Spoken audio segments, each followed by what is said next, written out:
সূরা আল ফাতিহা। বিসমিল্লাহির রহমানির রহিম। রহমান রহিম আল্লাহ তাআলার নামে শুরু করছি।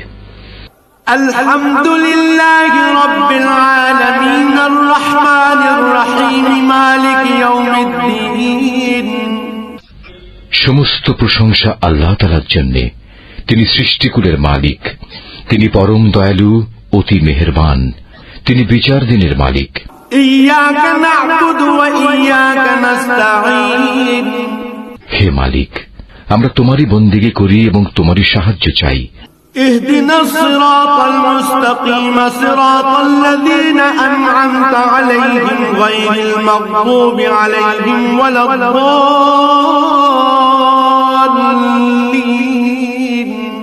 তুমি আমাদের সরল ও অবিচল পথটি দেখিয়ে দাও, তাদের পথ যাদের উপর তুমি অনুগ্রহ করেছ, তাদের পথ নয় যাদের উপর অভিশাপ দেওয়া হয়েছে, এবং তাদের পথ নয় যারা পথভ্রষ্ট হয়েছে।